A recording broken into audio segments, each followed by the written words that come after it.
Story 1. The Painted Smile. I never liked clowns. Something about the way their faces froze in exaggerated grins made my skin crawl. But tonight, I wasn't watching a clown. I was being watched. It started on my walk home. The street was empty, but I heard the sound of a rubber horn honking in the distance. Then the shuffle of oversized shoes dragging against pavement. I turned a corner, heart pounding. A street lamp flickered, and there he was, a clown. His red-painted smile stretched too wide. His white face cracked like old porcelain. He didn't move, just stared, his head tilting slowly. I ran. Footsteps followed. The slap of rubber soles against concrete. My chest burned. My breath came in gasps, but I didn't dare look back. My apartment was only 2 blocks away. If I could just... The honk of a horn right behind me. I spun around. Nothing. Just the empty street. Relief flooded me as I reached my door. But when I turned the key, my porch light flickered, revealing something in the reflection of the glass. That same painted grin, right behind me. The last thing I heard was laughter, low and wet, before everything went dark.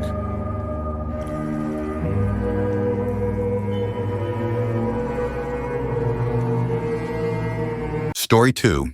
Laugh Until You Die. The circus shut down years ago, but every October people say they hear laughter echoing from the ruins. I never believed the stories until last night. I was with my friends sneaking past the rusted gates.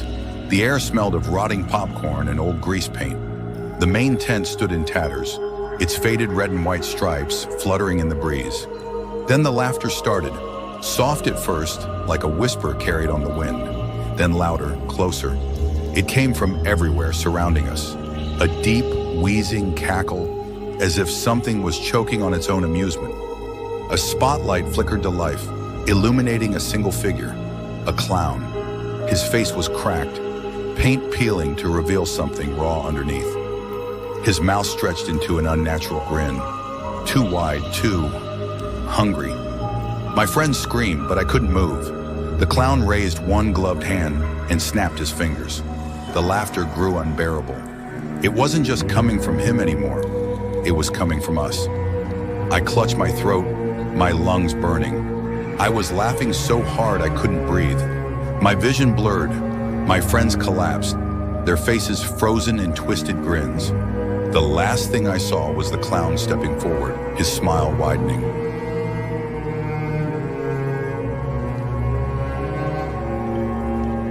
Story 3. The Balloon Man. When I was a kid, I saw a clown at the end of my street. He held a bundle of balloons, red and glossy, like fresh blood. He never spoke, just stood there, day after day, staring at my house. My parents never saw him. They told me it was my imagination.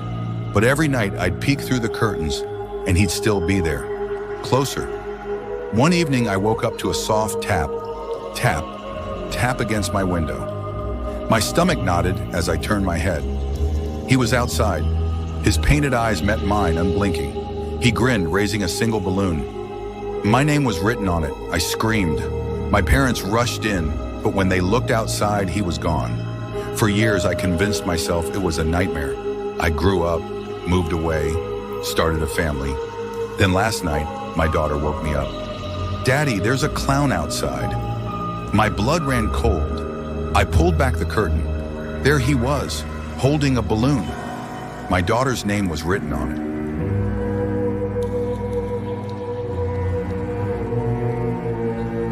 it. Story 4. The Parade That Never Ends. We were driving home late at night, miles away from any town, when we saw them. A parade of clowns marching down the empty road. There were no floats, no music, just dozens of them, walking in perfect silence, their faces frozen in eerie grins. Their eyes followed us as we slowed down. "Keep driving," I whispered. My brother did. But as we passed, one of them turned its head completely backward to watch us go. The highway was empty for miles, but 5 minutes later, they were there again, marching, closer this time. "That's not possible," my brother muttered. We sped up, but a few minutes later, they were in front of us again. One of them lifted his hand and pointed right at me. His mouth moved, but no sound came out. My brother slammed the gas. The car roared forward, passing the parade again. I kept my eyes shut. When I opened them, I screamed. They were inside the car, wedged between us, packed in the back seat, their heads twisted at unnatural angles, grinning. The last thing I remember was the sound of rubber horns honking, then darkness.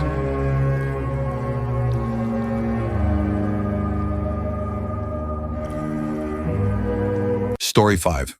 The Clown Under My Bed. It started when I was 6. Every night, just as I drifted off, I'd hear it, slow wheezing breaths from under my bed. My parents said it was just my imagination. One night, I got brave. I leaned over the edge and whispered, "I know you're there." The breathing stopped. Then a voice whispered back, "I know you're there, too." I screamed, and my dad rushed in, flicking on the lights. Nothing was there, just empty space and shadows. For years, I convinced myself it was a dream. But last night, at 23 years old, I heard it again. The same slow, wheezing breaths. I froze.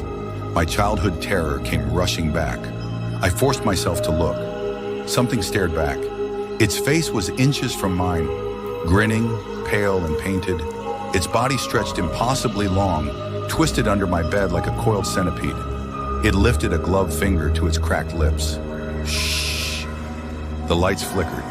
When they came back on, it was gone. But in the morning, I found something under my bed, a clown nose, and it was still wet.